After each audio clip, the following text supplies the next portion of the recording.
Kopassus. Salah satu tentara elit yang dimiliki oleh negara Indonesia adalah Komando Pasukan Khusus atau Kopassus yang merupakan bagian dari Komando Utama Tempur yang dimiliki oleh TNI Angkatan Darat. Diketahui bahwa Kopassus memiliki kemampuan khusus seperti bergerak cepat di setiap medan, menembak dengan tepat, pengintaian, dan anti-teror.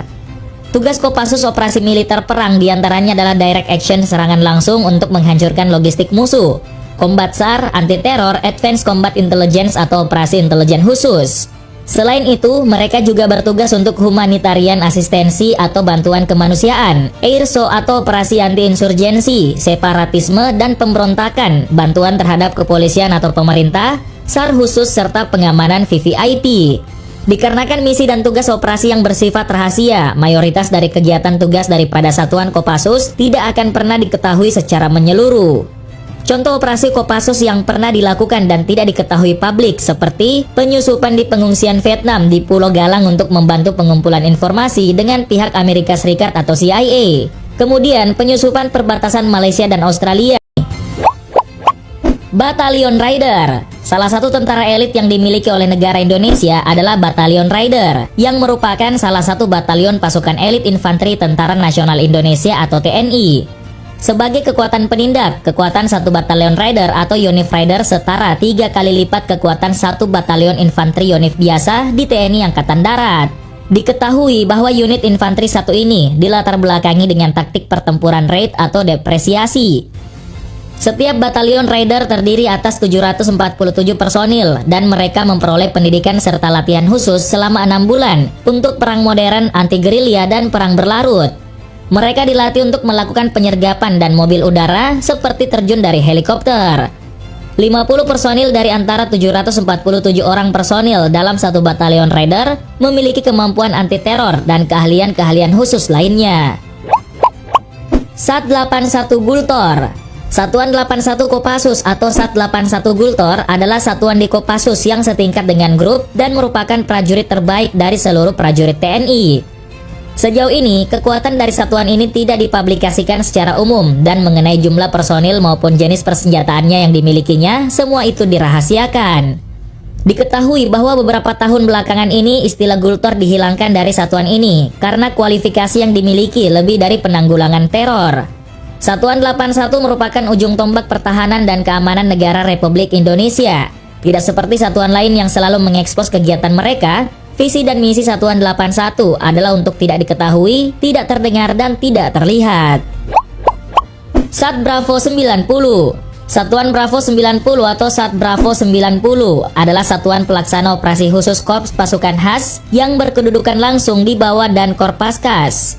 Satuan Bravo sendiri bertugas melaksanakan operasi intelijen, melumpuhkan alutsista atau instalasi musuh dalam mendukung operasi udara dan penindakan teror bajak udara. Diketahui bahwa Satuan Bravo 90 ini memiliki moto, yaitu Catya Wihikan Awacama Kapala, yang artinya setia terampil berhasil. Sejauh ini Sat Bravo 90 telah tergabung dalam Pusat Pengendalian Krisis atau Pusdalsis BNPT, yang terdiri dari gabungan antara satuan-satuan khusus seperti Detasemen Khusus 81 dari TNI AD, Denjaka dari TNI AL, dan Resimen 1 Gegana Korps Brimob dari Polri. Diketahui bahwa Pusdalsis yang terdiri dari gabungan satuan-satuan elit TNI Polri ini ditugaskan sebagai pasukan penanganan teror untuk dikirim bila terjadi aktivitas terorisme seperti pembajakan pesawat. Denjaka. Salah satu tentara elit yang dimiliki oleh negara Indonesia adalah Denjaka. Detasemen Jalamangkara atau Denjaka sendiri merupakan detasemen penanggulangan teror aspek laut yang berasal dari TNI Angkatan Laut. Denjaka adalah satuan gabungan antara personil Komando Pasukan Katak atau Kopaska dan Batalion Intai Amfibi atau Taifib dari Korps Marinir TNI AL. Diketahui bahwa tidak banyak prajurit TNI yang bisa lolos dalam pendidikan untuk menjadi anggota Denjaka. Dari ratusan prajurit yang ikut pendidikan, hanya sekitar 50 yang terpilih menjadi anggota Denjaka. Hal ini disebabkan karena anggota Denjaka wajib memiliki IQ tinggi dan harus kuat menjalani latihan keras dan mengancam nyawa. Berdasarkan informasi yang berhasil didapatkan, satu anggota Denjaka setara dengan 120 prajurit TNI biasa. Yon Taifib. Salah satu tentara elit yang dimiliki oleh negara Indonesia adalah Batalion Intai Amfibi atau Yon Taifib, yang merupakan satuan elit Korps Marinir yang memiliki spesialisasi dalam operasi pengintaian amfibi atau Amphibious Reconnaissance dan pengintaian khusus atau Special Reconnaissance. Diketahui bahwa satuan ini sebanding dengan halnya Grup 3 dari Sandi Yuda Kopassus dalam jajaran TNI Angkatan Darat yang dikenal dengan nama KIPAM atau Komando Intai Para Amfibi. Untuk menjadi anggota Yontai VIP sendiri, calon prajurit harus memenuhi persyaratan mulai dari mental, fisik, kesehatan, dan telah berdinas aktif selama 2 tahun. Salah satu program latihan bagi siswa pendidikan intai amfibi adalah berenang dalam kondisi tangan dan kaki terikat sejauh 3 km. Tontaipur, salah satu tentara elit yang dimiliki oleh negara Indonesia adalah Peleton Intai Tempur atau sering disebut sebagai Tontaipur, yang merupakan pasukan kualifikasi intelijen tempur Kostrad. Diketahui bahwa pembinaan satuan elit ini berada di Yon Satria Sandi Yuda dan dalam pengoperasian di bawah kendali Panglima Kostrad yang berkemampuan Trimatra.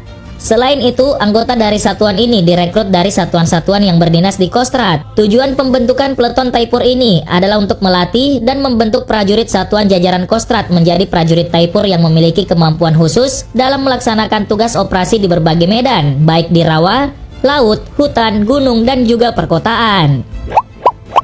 Kopaska, salah satu tentara elit yang dimiliki oleh negara Indonesia adalah Komando Pasukan Katak atau Kopaska yang merupakan pasukan khusus dari TNI Angkatan Laut. Saat ini Kopaska terbagi menjadi 3 komando, yakni Satuan Komando Pasukan Katak Armada 1 yang ada di Pondok Dayung, Jakarta Utara, Satuan Komando Pasukan Katak Armada 2 yang ada di Surabaya, dan Satuan Komando Pasukan Katak Armada 3 yang ada di Sorong. Diketahui bahwa tugas utama dari pasukan ini adalah peledakan atau demolisi di bawah air, termasuk sabotase atau penyerangan rahasia ke kapal lawan, dan sabotase pangkalan musuh, torpedo berjiwa atau kamikaze. Selain itu, pasukan ini juga bertugas menghancurkan instalasi bawah air, pengintaian, mempersiapkan pantai pendaratan untuk operasi amfibi yang lebih besar, serta anti-teror di laut atau maritim counter-terrorism. Paskas, salah satu tentara elit yang dimiliki oleh negara Indonesia adalah Korps Pasukan Khas TNI Angkatan Udara atau Paskas, yang biasa disebut dengan Baret Jingga, merupakan pasukan khusus yang dimiliki TNI Angkatan Udara. Paskas sendiri merupakan satuan tempur darat berkemampuan 3 matra, yaitu udara, laut, dan darat. Diketahui bahwa setiap prajurit Paskas diharuskan minimal memiliki kualifikasi para komando atau parako untuk dapat melaksanakan tugas secara profesional. Kemudian, para prajurit juga ditambahkan kemampuan khusus kematra-udaraan sesuai dengan spesialisasinya. Paskas mempunyai ciri khas tugas tambahan yang tidak dimiliki oleh pasukan lain, yaitu operasi pembentukan dan pengoperasian pangkalan udara depan atau OP3UD, yaitu merebut dan mempertahankan pangkalan, dan untuk selanjutnya menyiapkan pendaratan pesawat